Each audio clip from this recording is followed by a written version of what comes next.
Hey everybody, I'm Captain Tommy Scoville and you are on the lifeboat. How are you? I'm glad you are all here. Yes, I am wearing a shirt that says Talk Guitars on it.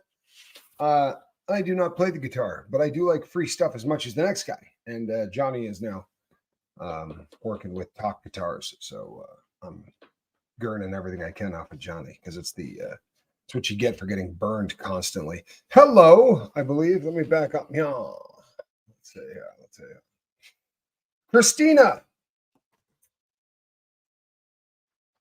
Well, we hate to frighten you, but I'm glad that you're here, Christina. Welcome. I believe you said you were in Scotland. Love that. Love that. Boat is worldwide. We're bad and we're nation. No, we're worldwide. I was going to say we're nationwide. We're worldwide. We're everywhere, people. Can you believe that? Hey, Alan Valentine. There he is. I do want to do a big shout out today, people. Are you ready? It was 60 years ago today. If you can believe this, it was 60 years ago today that the four gentlemen from Liverpool released the song, I Want to Hold Your Hand. There they are, the Fab Four. Believe it or not, man, 60 years ago. And they are still cashing checks off that puppy. They're making big money off that. And you know what? What a beautiful song. Everything sort of went for the hell in a handbasket after that. Now we're talking about doing things to people that I would feel really uncomfortable telling my best friend or brother about, much less singing in a song. What happened? I just want to hold your hand. Anyway, pipe dreaming stuff. Listen, if you want a question answered, put a bunch of cues in front of whatever it is you're about to ask.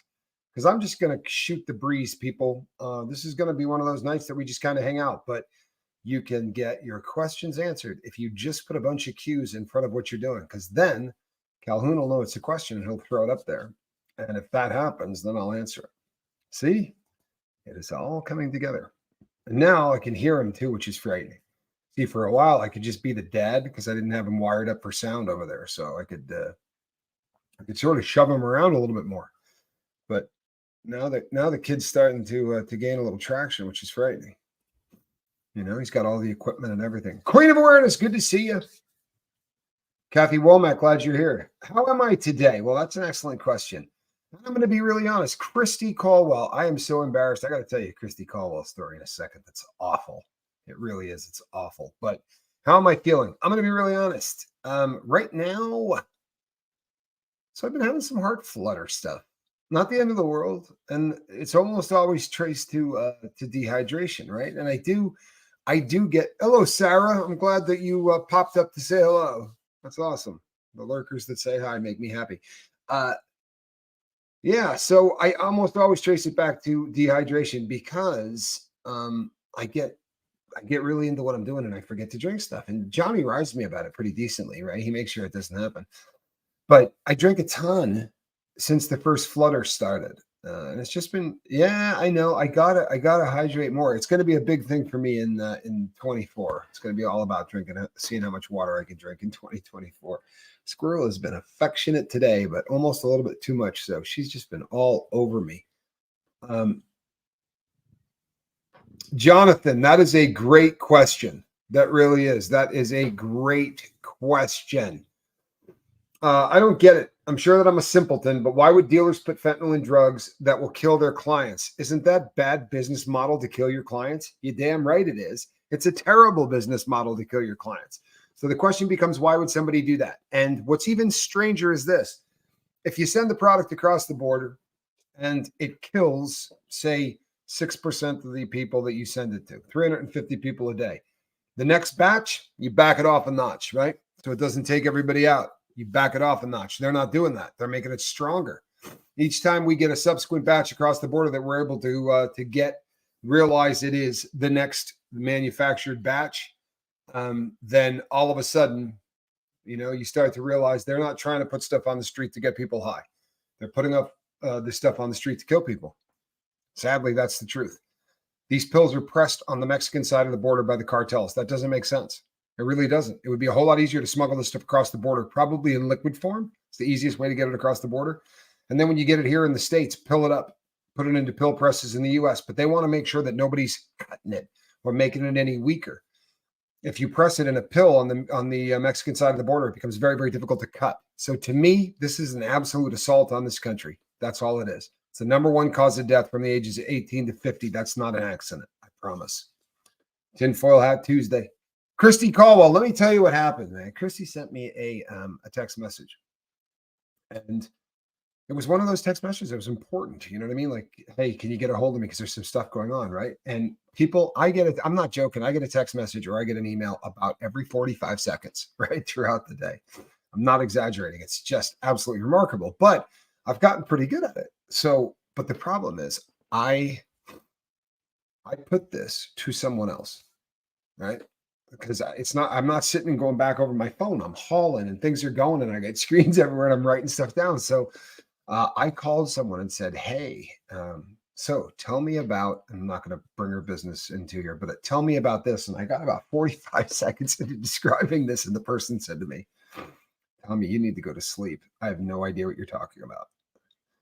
And I said, you do? You sent me a text. And they went, nope, didn't come from me. I said, or an email? They said, no. I have no idea what you're talking about. None of those things happened to me. And I just went, oh, poop. And I figured out who it was about 5 minutes before I went live. So I apologize, Christy. I needed to talk to you. Is it always bad for a user to be with a user? She saved my life and I saved hers. No, it's not. I mean, I can't save somebody's life, right? If I'm not near somebody that's using, or help somebody save their life or teach somebody anything or get somebody away from dope or get somebody in the medical assisted treatment or whatever, right? You have to work with people who are using. What you can't do is fall into the lifestyle, right, of that person. You know, I have no problem going to lunch with somebody who's doing dope, talking to them about it, telling them I love them, I care about them, whatever. I don't have a problem getting on the phone with people who are doing dope, screen time and whatever. But I'm not going to go and spend the day in their car driving around while they pick dope up and go slam. I'm not going to go to the pub with them and go hang out and do what they do. Because if I fall back into the lifestyle, my body is going to go to the lowest common denominator. You understand? I know that this is a silly thing and it's hard to wrap your dome around. It was really hard for me to wrap my dome around, but the brain is not your friend, right? The brain wants to sidetrack you. By the way, I don't give a crap if you've ever had a drug problem, right? I don't give a crap if you've ever had a drug problem. How about the people that write to me and say, you know what? I just have horrible body image. And there are people that write this who are beautiful. They're stunning, right? They just don't see it that way. It's that it is literally the same thing. It is your brain attacking you. It's your brain wanting you in misery because it is the default setting, right? It's what we understand. I always use the gambler as the perfect example because it is so foreign as a concept, right? That it gets people's attention. But I knew a guy, worked with him closely, and he went into a casino. This guy plays really high dollar Keno. I don't know if you understand. It's like an instant lottery. But this guy doesn't bet 25 cents a spin. He's betting $10 or $15 a spin. But when he hits, he hits. So this guy hit 6 numbers on a deal and it paid like 140 grand. And you figure there it is, right? This dude's only been gambling, addicted to gambling for maybe a year and a half, 2 years. He's not that deep in. This is his chance to walk out the front door, right? Be damn near even or maybe even up a couple bucks and just walk away. But he didn't leave the casino until he was broke. He literally put 6 figures and change back into the machines. I said, how's that possible? He said, well, it took days. I said, but you didn't go home. He said, nah. And they were comping him a room to take a nap in if he needed one, or at least go upstairs and, get high, take a shower, do whatever. But free meals, all that. He just sat there and plugged all that money back in. And I just said, it doesn't make sense to me. But now it does because I've worked with enough of them. He needed to get back to what his brain understands, which is we're out of money. We need to hustle money so that we can get back in and have hope somewhere in our life, right? That feeling of the next spin, maybe being the one that's going to fix everything, is what they're addicted to. And misery. Doesn't sound like it makes sense. I was addicted to it. I was addicted to misery. I was addicted to no matter how much money I made, right? I would get these incredible jobs that paid really good money, right? I mean, really good money, but if I made $30,000 a month, or $30,000 a week. It didn't matter because I would do more dope than that. You ever meet anyone unexpected or famous in prison? Oh my God. Like the last person you expected to see. Thanks. I met so many famous people in prison, you wouldn't believe it. I've seen so many famous people that went to the feds. The federal system is kind of small, believe it or not. Even with the 120 prisons, there's only like 4 choke points. So if you're traveling anywhere within the system, you're going to be going through Oklahoma, Atlanta, Pahrump. There's only a couple of places that everybody goes through. And you're very likely to run into people there. There was a very famous football player who got thrown out of the NFL for gambling. And his name was Art Schleister. I don't think it's public knowledge, but I met Art. He was on the phone next to me, and you don't have your normal phone system. Normally everything's already plugged in. It's a computer system. And the very first day you get there, you put your information in and you never have to do it again. But if you're traveling through Oklahoma, it's a whole new computer system. So you got to put your name in. And there's like, you have a collect call from, or you have a prepaid call from. And I heard Art Schleister. And I was like, holy crap, why do I know that name? And I was calling my dad at the time. And I was like, hey, Art Schleister. He's like, yeah, quarterback got bounced out of the NFL for gambling. I think he may have gotten arrested. I'm like, he's on the phone next to me.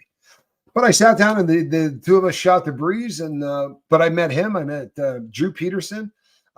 Let's see. I saw the guy that I saw a lot of really serious dirtbags that I didn't meet. Right, there was a lot of them that I traveled through one of those centers. I saw the guy that had kidnapped Elizabeth Smart get the bark beat off of him in the transfer center. I saw somebody get him really, really good. If Danny Masterson had been in the prisons that I was located in, it's an excellent question. If he was in the lower custody levels, the FCIs that I was at, he could have probably survived on those yards. He would have been terrified because you have it's NC status for real. You got nothing coming. So if he goes up to make a phone call to call his kids or to call his family or whatever, people will just walk up and hang the phone up with their finger and be like, "Get out of here, dude. Don't be in the phone room when I'm in the phone room." And he's going to just turn around and walk away. That's what he would have to do. He would eat standing up. Right. All of those rules. If you have the guts to go buy something at store, you need to try to time it so you're the last person to pick up your stuff at store. Because if you're walking back with a bag of stuff, guys will just shop in your stuff. Right. Unless you're tough enough to drop it and start fighting these guys. And it's probably the right move, but I don't think he'd do it. Most people don't. If he was in the higher custody levels, if he was in the level 3 or the level 4 yards, the second he got on that yard, somebody would have stabbed him within 15 or 20 minutes of him being there, or hit him in the head with a lock, in a sock or something like that. But an order would have come down the second they knew he was on that yard. You got to get him. At the higher custody levels, a guy like that cannot just walk on a yard. It's quite simply put, not allowed. So, and it would have been green lighted, which means that if a black guy's the first dude who can get a shot on him, he can do that without asking for permission from us, right? He does not need to check with his shot caller. He does not need to do any of that. What do prison meals consist of? Oh, only the greatest nutrition that 30 cents can buy you, right? On the screen too. There's one on the. He just changed it. Okay. There's a question. What do so prison meals consist? Breakfast is breakfast a couple of days a week. They do some scrambled eggs and some fried spuds, stuff like that. But for the most part, you get some kind of cereal, like a cornmeal porridge or oatmeal, things like that, grits. And then lunch is probably the bigger of the meals. Dinner's kind of the cheesier of the two. But lunch on Wednesdays you get a hamburger. On Tuesdays you get tacos. Right? On Wednesday you get chicken. Wednesdays you get burger. Thursdays is chicken. Tuesdays is also chicken, but it's not on the bone, right? So Thursday's chicken on the bone. It's the same thing over and over and over again. Every single Wednesday in the history of prisons and in the feds until the dawn, when it ends, there will always be a hamburger every single Wednesday. That is just how it goes down.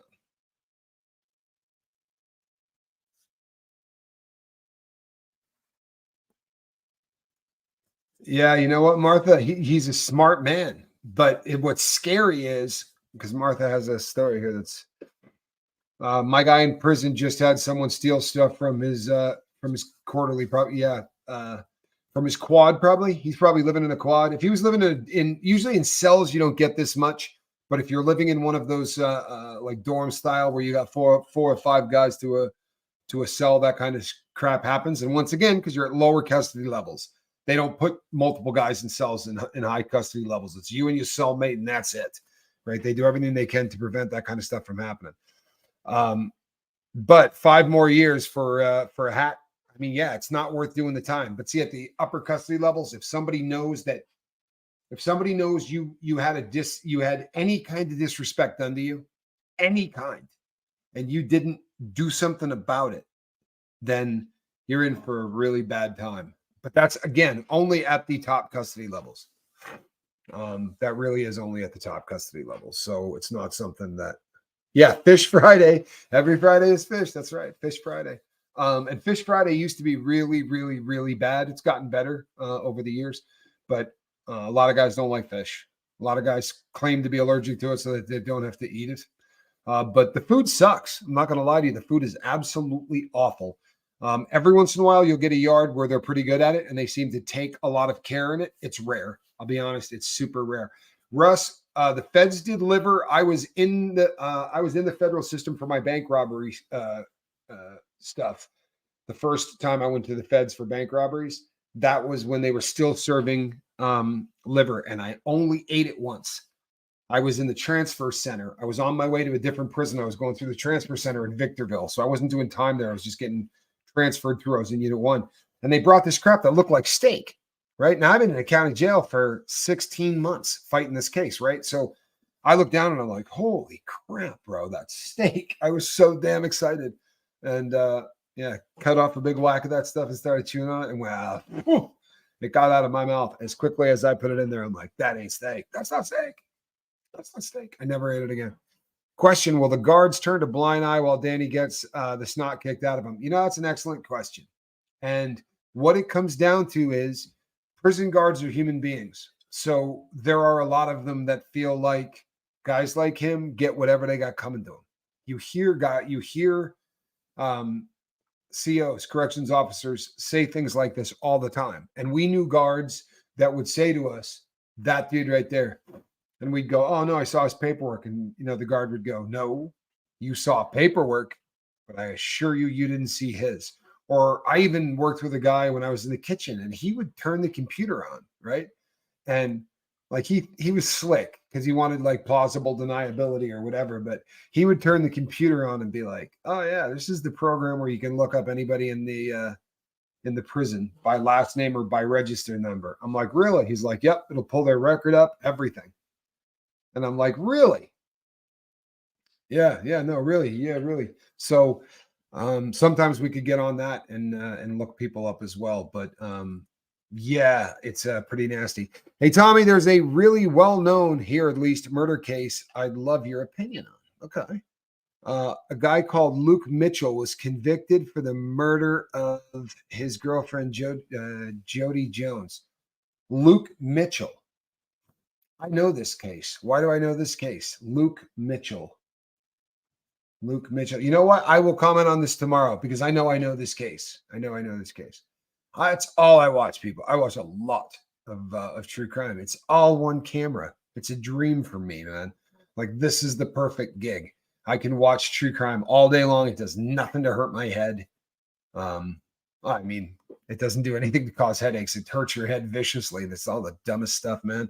The Adelson case, you know, I was watching more of that today. I was over on Surviving the Survivor. You know, I don't just watch a lot of the shows that I go on. I really dig a lot of the shows I go on. Surviving the Survivors, they just do great content. But I was over there. What if there is a vegetarian or vegan prison? You can absolutely do vegetarian. I ate vegetarian in prison for a long time. While I was in Lewisburg, the food, you're not going to a chow hall in Lewisburg. The food has to be delivered to your cell. And depending on what part of the prison you're in, the food's got to get a lot farther from the kitchen to get to you.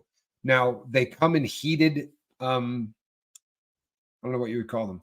They're little transport devices that can hold up to 120 trays, and they keep them hot.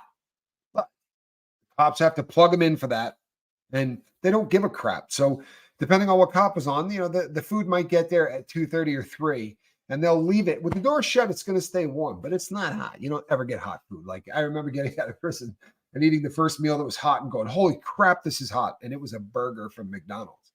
And it was like, I was terrified at the heat of the burger because I hadn't eaten anything hot in so long. It was really awful. How do prisons medically treat inmates with cancer? They send them to a medical yard. This is why I was on suicide watch. And I'm using these words. I don't care anymore. Yeah, I'm tired of playing those stupid games. But that's why I was on suicide watch, right? I had a brain injury that they wanted to send me to a yard where they do things like treat guys with cancer and things like that. Hello, Tampa Bay. I love Tampa Bay. And you know what? Nobody ever comes back from those yards. I watched guys leave all the time. I never saw anybody come back. And so they do treat you. They send you off. And I'm not trying to bum anybody out because I've heard people in chat say, you know what? I've got family that worked in the medical. I shouldn't say never. Dr. Fernandez, Jesus Fernandez, the doctor that I had when I was in Victorville. He was the Victorville doctor for the penitentiary at Victorville. And Dr. Fernandez cared. That dude actually freaking cared about the inmates. He cared about me. He was a very, very good dude. The vast majority of the doctors I came across did not care. They did not. But medical in there is really, really bad. What happens to people who go to prison because of animal crimes? They're in deep, deep trouble. They may as well have done to a child or a woman. They do not like people that convicts don't like anybody that uses their ability to dominate. I mean, solely because they can, the fact that they do, right? So if you dominate, you use your size or whatever, and you go after somebody that is smaller than you or less able to defend themselves. Animals are huge for that. I only did time with somebody that hurt an animal once, and it was in a county jail, and they came into the unit and it was instantaneous, right? It was instantaneous. Everybody knew something was up. And I was reading the newspaper. I was sitting there. I had been in the jail forever. I was waiting to go to prison. And I was sitting there. I was like, you know when something's wrong. I was like, what the hell's going on? You know what I mean? Like you could tell the energy and it was all bad. And I won't say what the crime is because it's just disturbing. But the guy was like, that's the dude over there, man, the animal one. And I would love to tell you that he got beat up really badly. Sadly, he did not. But the reason he didn't is because the cops realized something was bad too, and they had to get him into protective custody very quickly because guys were figuring out a way that they wanted to unalive him. Like they were pretty serious about it. If you're a bully in prison or on the streets, that person will pay. Yeah, it's an absolute truth. If you are inflicting pain to an animal or to a child or something like that, the fellas take great pride in the ability to try to dole justice out. I know that prison justice sounds stupid to a lot of people. I really get that. And there's a lot of it that doesn't make sense to me. There really are the people that tend to get singled out to really get treated like crap in the prisons that I did time in. I never really felt very bad for. These people did things that, you know what, you want to treat them bad. I don't feel all that messed up about that. You heard of prison fever killing guys? There absolutely are. Yeah, there are things going around inside prison, typhus and other things that there was also the Attica lung disease. There have been many cases of things that take place inside the petri dish, right? Lewisburg had a lung infection that they called the Lewisburg lung infection. And I was there when that one hit. And I don't know what the hell happened, right? I was also there for the largest food poisoning incident that they had ever had. And it was the entire place got food poisoning. I mean, I'm not joking you. There might have been 10% of the prison that did not vomit and get viciously ill, both vomiting and uncontrollable bowels. That just awful. I was in the 10%, and my cellmate was probably the sickest guy in the entire prison. And I ate the same stuff he ate, right? I was in there with him, and I just was one of the lucky ones. But the place didn't smell right for 2 weeks. It was terrifying. It really was. Is Danny on his yard? No, he is not. He was not shipped as of this afternoon. I don't know if they close down for Christmas at all. I don't know how that works. I know that for the people that say, boy, it's been a long time, it's only been about 6 days since they signed his travel papers, right? He was on a hold. The hold is gone. So I'm on, I promise you, people, when that boy is on the next train, you will hear about it here. We will be here doing this one, right? What can you say about chronic traumatic encephalopathy, CTE? My fiance has it from football, played junior high through NFL and also pro boxing. It's horrendous disease. Is there anything you can do for it? Sadly, there is not. I shouldn't say that. Okay. What he has right now is cerebral infarction, right? That's probably what you heard the doctor say, because technically to diagnose chronic traumatic encephalopathy, you have to slice the gray matter into really thin strips. So I had a doctor tell me the same thing, right? When you're gone, they're going to say you had CTE. As of right now, what I have is cerebral infarction.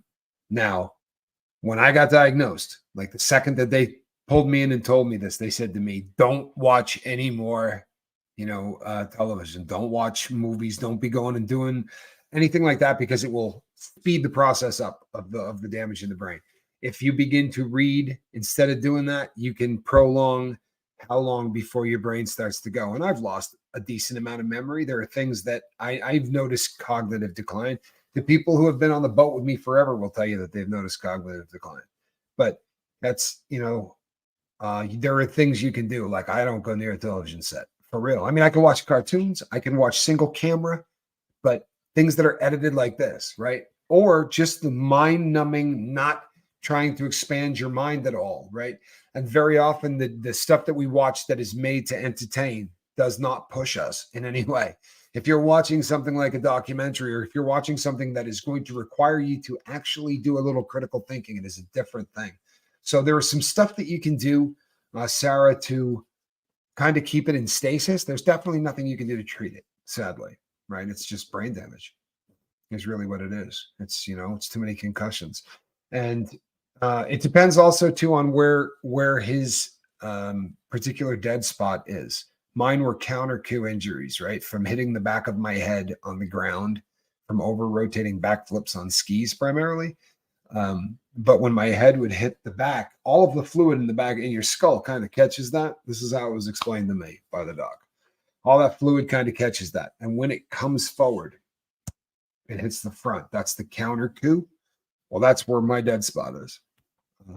So that deals with certain things in my life that are going to be different than would be in his, depending on where his concussions were and how many of them he got. Tampa Bay, I am so happy that you found the lifeboat. I really mean that. You've just been such a fantastic addition to this boat. You got that lifeboat vibe, that lifeboat thing. Somebody said earlier, I got a great comment that said, man, I have never seen anything like this on the internet anywhere. I've never felt anything like this. I might be sharing more than I want to, but this place is just, I don't know. I can't explain it. And I said, we just call it the boat, right? Because it really is different, man. It really is different. What are some of my favorite true crime channels? Surviving the Survivor's fantastic. That's my favorite current true crime channel, to be sure. Surviving the Survivor's fantastic. They do really good stuff. Joel's fantastic. His wife, COE, is fantastic. All of them over there. It's just a great group of people. I really dig Surviving the Survivor. It's a lot of fun. Bryce from Esoteric Atlanta. The ones that I work with, I would say primarily are the ones that I'm probably gonna be pushing the most. There's a reason that, I've been asked to do a lot of shows. There's a reason that I pick the ones that I pick. Rabbit was a ball. Rabbit was a lot of fun to work with, and she researches the hell out of things. She's good at it. She's not sort of cherry picking stuff off the top. She's a critical thinker. Bryce at Esoteric Atlanta is a critical thinker, another really, really deep thinker. So I've been blessed to work with some really, really cool people in that genre. Question: my BFF just came out of prison where they had a recovery program. It's not absence. It's not abstinence based. Okay, and now he is drinking when he is out at night. Just one or two, but not sure how to support him. I'm Al-Anon. Yeah, I'm going to be really honest. That scares the crap out of me, and should scare the crap out of him and you. If you're getting out of prison and you're going back and doing things that you did before you went to prison, a couple of beers, it's never an issue. It's not about that. It's not about how many you drink. It's the fact that you're going back into a lifestyle that you're accustomed to. And our brain and our body and our everything wants us back to what we know. And if you go back to what you know, you will end up back in prison. And I'm not trying to bum you out, but that's the truth. He's got to get the hell away from all that. There can't be drinking. You just can't. If you knew the number of people that I've watched walk out of prison, and that's a recipe for disaster, Christina, I'd be an ass if I told you anything otherwise. I'm sorry. It's not good news. I wish I could tell you something other than that. Just to be really honest, this is bad. It's not good. It's not good. The fact that he's going out at night isn't good. Truthfully. I mean, when you just get out of prison, stay the hell home. The hell are you going out for? I didn't. I promise you. I did the first 2 times. I did. That was the most important thing to me. When I got out the first 2 times out of prison, oh yeah, like I needed to go out. There were things I needed to do. When I got out this time, the one thing that I needed to do was not go back to prison, was to not do dope, right? I talked to my kids. I stayed around my house. I worked viciously. And then I built this channel and I overdid the channel. I admit it. I admit it, and I worked to where I forget to drink. Hey, Fiona Crispin, I just saw your pretty face, but I went by real quick. Sorry. Yeah. So that's kind of where I'm at on that. That's all I got to say on that. Question. Even if you're in a gang and you SA'd someone, do you still have nothing coming? Well, that's a really great question, isn't it? Now, let me say something right now that's not going to make me particularly popular. And you know what? I don't care because they're just facts. Right? There are other cars in the prison system that do not treat these crimes the way that our car does, right? I'm not saying ours is superior to anybody. I'm saying ours is different, right? There are gangs for which SA is not a problem. There are gangs for which SA is part of the initiation, right? That they go out and do these things. There are some sick puppies that walk planet Earth. I'm not giving the Nazis a pass, but they are not at all into any of that. The white gangs in there are the most vicious, one of the most vicious in defending any of that, right? So no, if you're in a white gang and you SA'd somebody, you're gone. You're done. You're no longer in that white gang. You are a persona non grata and fast. They're going to want your tattoos gone. They're going to want to cut the ink off your body, right? If you got caught. And that's like, it's verified. Yeah, they want your ink off. And if they get a shot at it, they'll remove it. Yeah, real talk. They'll remove that stuff. That stuff happens. Unpleasant. Jim can't swim. Well, that is a problem. Get him a life preserver. Where's Jim at? Not that bank robbing is a good thing. You didn't do any violent crimes, so why the high security? I don't know what you call it. No, that's right. In your incarceration. No, you called it right. So bank robbery, by definition, is a violent crime, even if I don't hurt anybody, even if I don't threaten anything. Because the logical assumption in the minds, this is right out of the law books, by the way. The logical assumption in the minds of all parties involved is if somebody walks into a bank and says to the teller, I want the money, it is assumed I'm carrying a weapon. It is assumed I will use that weapon if somebody does not do exactly what I say. Now, there were instances where I literally said, hey, relax. I don't have a weapon. I don't have any of that. I just want the money. Because I knew that it didn't matter whether I had a weapon or not. They were going to do what I asked them to do. It's a policy thing. So I never threatened anybody, but that didn't make a bit of difference. It's the same crime. I shouldn't say that. If I said, I got a bang, right? Like I got one of these, that does add to the sentence. And if I say I've got something that goes boom, that adds to the sentence even more. Right now it gets into terroristic threats and all kinds of stuff like that. Hey, Laura FM. Good to see you, Laura. I'm a big fan of Laura FM. Christina says, I appreciate your honesty and experience. Sent you a wee Scottish song that I sung by email for the end of the good year. Well, I love that. I will be all over that. I am a, what's the word? Anglophile? I have a real thing for accents. I have a real thing for accents. Aussies, people from Scotland, people from Ireland. I got a, the UK. I got a big thing for accents. Always have. Always have. I rewatched the vidya from the other day where everyone hugged me, changed me forever. Did it? You should probably get another one. Let's go with deuces though, because they're so much more huggy to me. You know what I mean? The ones are also completely reserved. Like we only use the ones for something very specified, but I dig the two. Whoa, am I missing a bunch? Calhoun, am I really behind? I feel like I'm wicked behind, but fortunately I got my kid here. Hi, Tommy and Johnny. I hope all is well. Yeah, my heart's doing this thing every once in a while, but believe it or not, it has not done it since I came live on the boat. And it was doing it big time before I went live. We're hyper sensitive about this now. I'll be honest. I've turned into a bit of a wimp about it.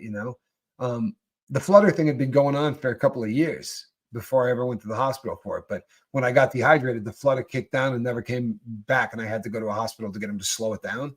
So that kind of stuff happened again today a little bit, but not since coming live. You know what, Tampa B? We're lucky to have found you. We're really glad that you're here. You can sail about in the water. Sometimes you sail right by people. It's sad doing what we do. It really is.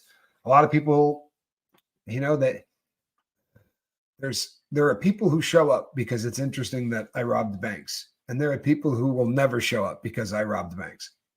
And it's a bummer, but the reach of the crew, right? That's huge. You don't have that baggage, right? My baggage is unique, but you guys could get people to listen where I will not be able to. Now, they'll listen to me, right? But they'll listen to me because they respect you. As a bank robber, there's a lot of people that are never going to listen. It's tough. It really is. What we're doing is hard. It really is. But you guys are incredible. I'm very blessed to be able to just come on here and do what I do. Well, Tampa B, here's the crazy thing. I know for a fact that is the popular sentiment among everybody here, which is amazing. I promise you it is. The other day when I was talking about Pip, telling me, no one, the people who are going to give you crap for what you did, they'll give you crap and they'll disappear. They'll be gone quick. But you can help people in a way that other people won't be able to. And I'm just really, really happy that, Pip really helped me at a time that I really needed to hear it. Kelly says, my cousin robbed a bank. We still love him. He's good now, super intelligent, very successful now. Not to sound, bank robbers seem to come in two varieties, right? And some tend to be very, very intelligent. There are some that are just not. I remember meeting a guy. Oh man, I was on the bus on the way to Con Air, and he sit down next to me and he goes, I heard you robbed 100 banks. I said, no. I said, there's no truth to that. And that's not even in the ballpark of any truth. I'm like, I don't know who the hell told you that. And he goes, well, did you rob more than one? I said, I did. But there's a far cry between more than one and hundreds, right? Hundreds. So I said, no, it's just ridiculous. I said, but yeah, I'm in here for bank robbery. He goes, me too. I said, really? I said, how many did you do? He goes, just one. I said, did you get caught? I said, yeah. I said, what happened? He wore a wrestling mask. He did pronounce it wrestling, but he wore a wrestling mask that looked like the one from Nacho Libre or whatever. And he dropped it in the parking lot. He dropped it in the parking lot of the Great Heist. And then he ran into the drainage ditch that it was between the two roads and literally ran down the median between the two highways to get to his apartment. And yeah. Oh yeah. God bless him. God bless him. And it was comedy. He was telling me this. I said, my goodness, man. I said, how old did you case the place? Did you plan it out? There it is. There's the mask. I'm not even joking, except in all honesty, it was red, right? It was a red mask, but it looked just like that. And it had gold on it, but it was red. And I was just like, bro, when you start walking in the door and you're wearing the Nacho Libre mask, you don't think the people in there are hitting the buzzer, right? It's actually not a buzzer, but you know what I'm saying. They're activating the silent alarm, bro. You're halfway across the parking lot and they're activating the silent alarm. There's not that moment of sneaking up, where you got the 60 seconds because you want to be out in 60 seconds. Well, 60 seconds from the time you go, hey, I want all the dough, right? I mean, if they already know you're planning on robbing them before you get in the building, that's a problem. Well, thank you, Shelly. And I love the fact that everybody here is as kind as they are. It's changed my life, and every day it does. Speaking of reading, is there a books you think everybody should read, or just a favorite? Shatteram. The name of the book is Shatteram. All right.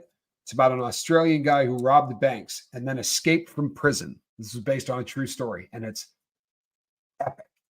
And it's one of those books that, amazingly, I read in the worst place on earth that you could read, right? In the worst position that you could be in. I was in a cell literally where snow was snowing inside the cell. There was 5 or 6 inches of snow within a foot of the window. No joke. All over the floor. This was the worst living conditions I had ever been in. Reading this book helped me get through it. It really did. Came over from Ron's channel. I'm always here, but usually silent. Much love for the lifeboat, everybody. Thank you so much. That's so cool. And I really appreciate that you took the time to say that. And for your generosity, for all your generosities. There's money on PayPal today. I have not answered anybody that sent it. I didn't see it until right before I went live. Thank you so much to everybody that see when you do it around the big red button. I don't notice it unless I'm actually over there doing something right before I went live. But I'm going to find out who did what so that I can thank you personally. I really appreciate that. It's amazing that you've been able to help me do this like as a job, do this full time. It's been such a blessing.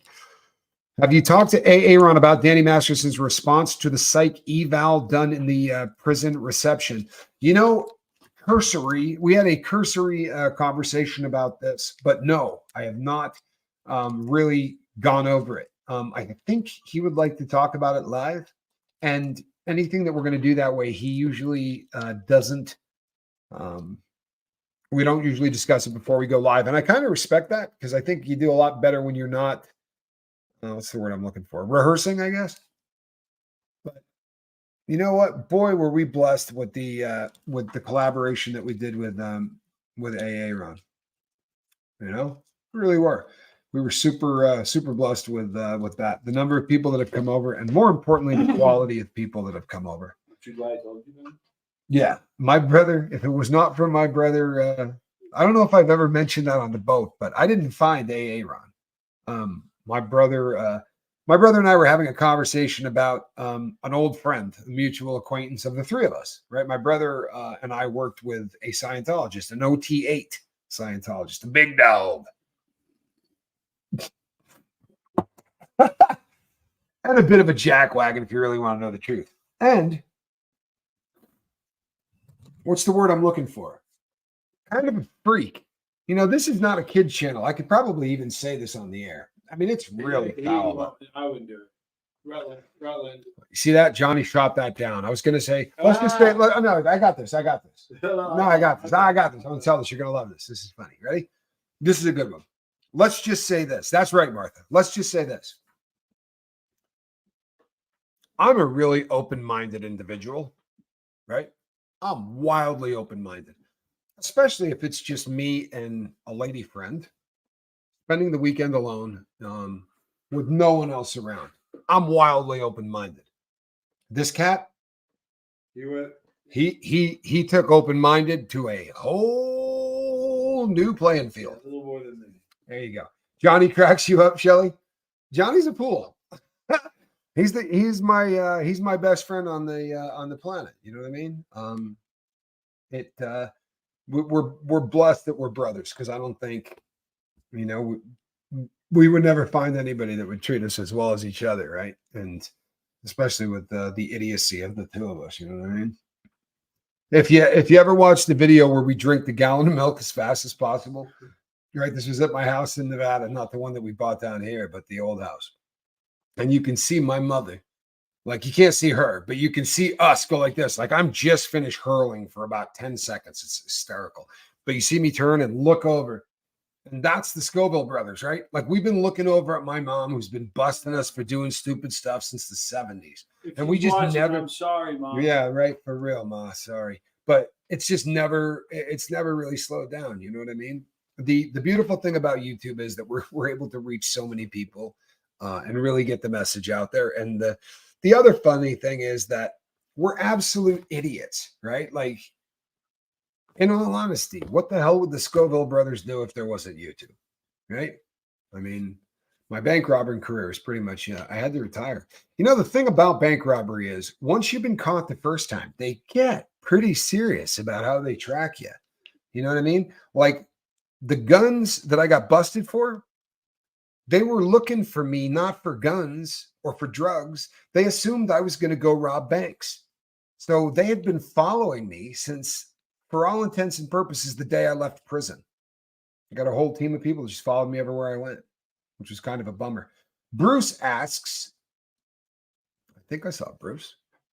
I thought Calhoun was on that one. I even think I saw his little mouse. Mama Scoville was one tough broad. Oh, What that a is hero. a question. You know what? Mama I've been Scoville calling her will that kick the forever. crap I out of think you'd every be mad. single person She here. never gets upset. No, she's tough. She's tougher than hell. She is 5'0" and tougher than shoe leather. Lovely woman, but she's tougher than hell. If science could crossbreed a jellyfish with a parrot, it could create Harvard academic administrators. Could it create? You know what? Yeah. Yeah. I think there's something to that, right? You might want to tattoo the thing too, because I could think of a couple of tattoos that would just fit. You know what I think is really funny, and I'll lose a couple of subscribers because if I say anything, people tell me I'm into politics. But what I find really funny is that we're all terrified to ever say anything. You can't take a stance on anything, right? Can you define a woman? No, because God forbid I step on anybody's toes if I define it wrong. Can you define I could define anything. Like I've never had a problem with the English language. I can define the hell out of anything. And a woman, for instance, no trouble. 8mm, or 8 minute. Did you just say? I was scrolling by. I think I saw somebody that said 8 minute. 8 minute, I dig. They're great. 8 minute, I dig. I watch all of them, people. I watch all of them. But 8 minutes, good. You know who I dig big time is Crime Circus. Drip Drop. I don't know if you ever seen he collects incredible stuff. He usually has it before other people. Drip Drop over on Crime Circus. I'm a huge fan of Drip Drop. You do a bunch of spin-offs. He does. He's got other smaller channels too. He's got the Crime Circus Cult. He's got some other ones that have spun off, but the original Drip Drop on Crime Circus, I really dig Drip Drop stuff too. I'm a fan. You love Drip Drop. I do too. And you know what? Drip Drop, there's a little boom. Here I am in the beginning, gets the shtick done, gets out of Dodge. And then you're left to the true crime. So I dig that. I like his setup.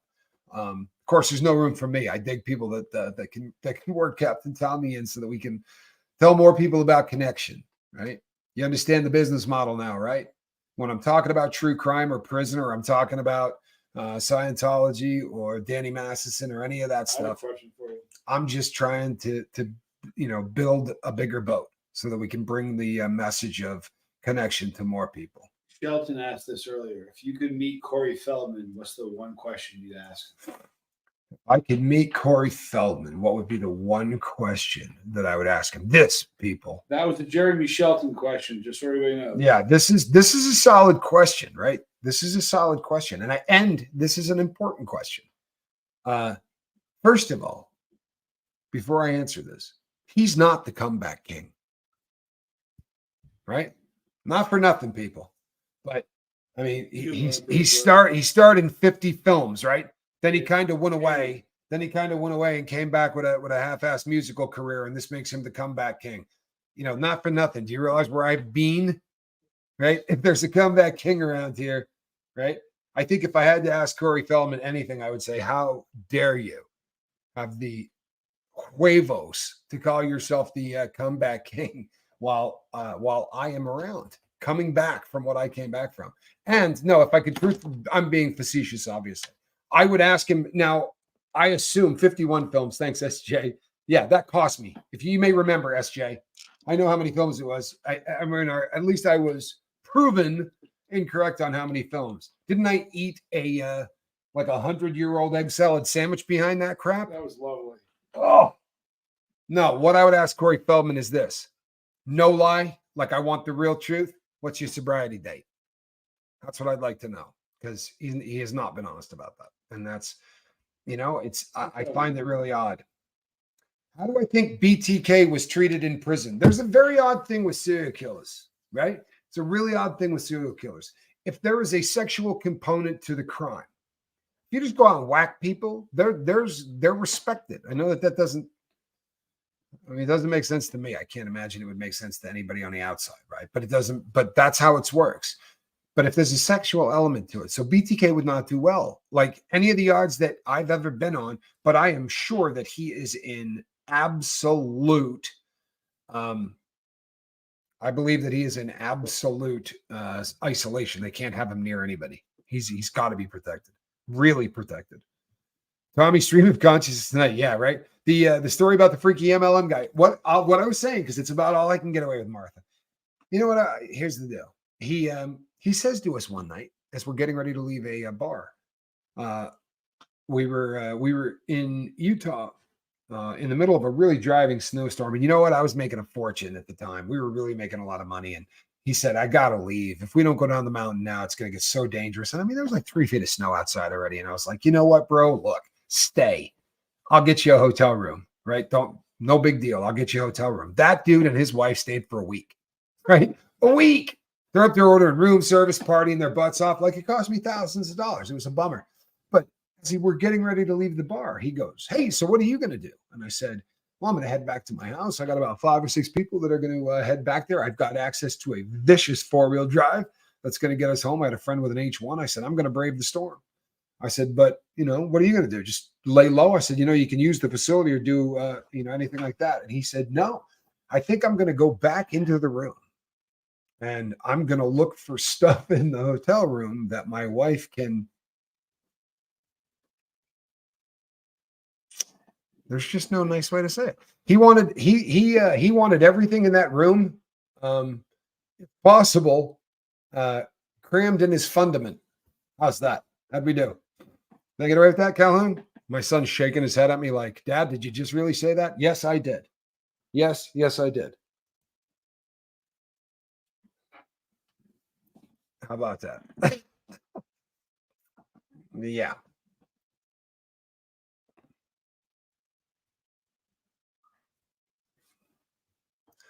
Good Lord. Hold on one second.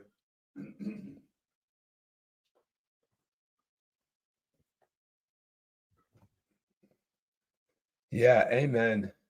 Amen. The default, and I want to tell you something. The default has got to be always believe the victims. The default setting is believe the victims. Does that mean we're never gonna get burnt? No, we're gonna get burnt. There are gonna be victims who lie. And guess what? It has to happen that way. Doesn't change anything.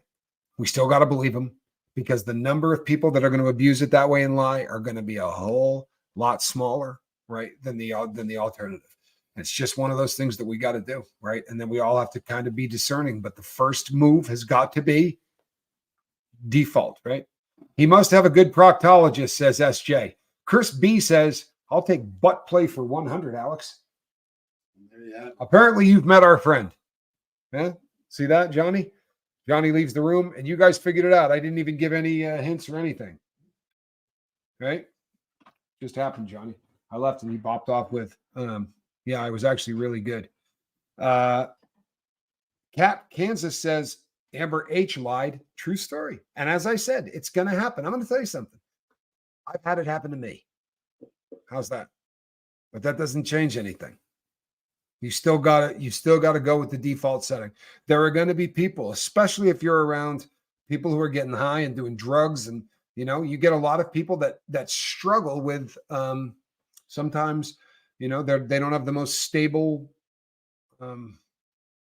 mental situation at any given time, and there's drama. The more drugs you're doing and everything else, but I'm sorry, you still got to go with the let's go with the let's trust the Jane Does until they're proven that.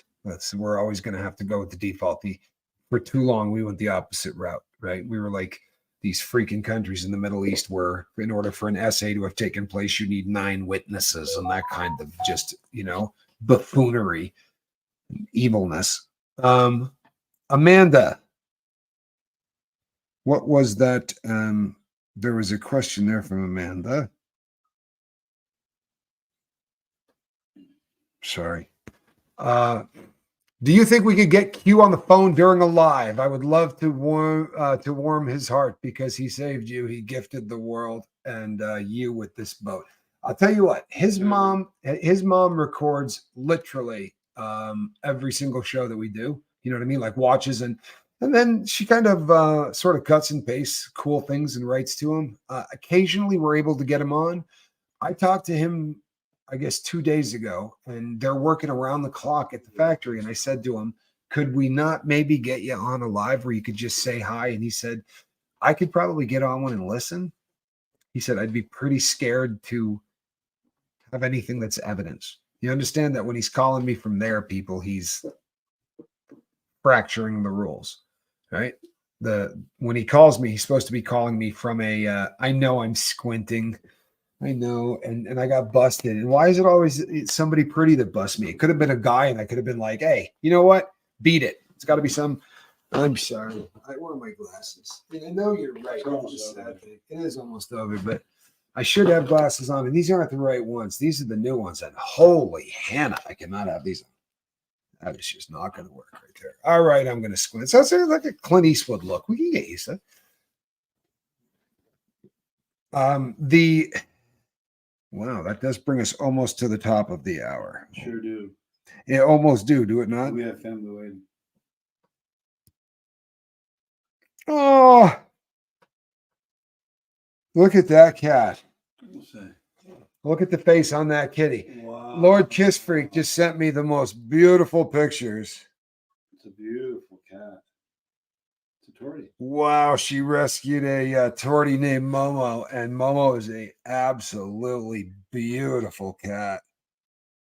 I love your cat pictures. Do you know how many people have sent me cat pictures? For real, do you have any idea? Why, thank you. That is such a kind thing to say. Keep lying. I like it. Hey, Kenneth, I appreciate that. Keep the lies coming. Miss Dragon says, Captain, if I have to wear reading glasses, yeah, but you look good in reading glasses, so knock that off. I don't. Guys and their kitties. Shelly, it's funny you say that. I have a friend that's a woman, and she always says she does not trust any guy who loves cats. It's a litmus test for her. She said that's her dead giveaway. She's always afraid of guys that like cats. Cat pictures are a type of love language, I think. Yeah, no, I agree with you. Huh, Rabbit? Okay, people, guess what? This is the part of the day where I wrap this puppy up. I really do hate to jump off with 310 of us here, but you know what, people? Throughout this holiday season, I do believe that I've spent about 2.5 hours around the fam. So we are going to we're going to head over and see my baby sister and her husband have landed in town. I'm pretty excited about that. I haven't seen my baby sister since I bought this house. So we're pretty fired up to go see them and my beautiful niece and my nephew. So it's going to be a full house, people. You know what that means, right? I'm going to center. I'm going to do some deep breathing exercises. I'm going to keep up a lot of fluid intake, I promise you. And I will be here 5 a.m. tomorrow morning. You know what? Our 5 a.m.s are getting big, people. There's a lot more of you showing up for the 5 a.m.s. Make it make sense. I'm going to get some sleep. I promise.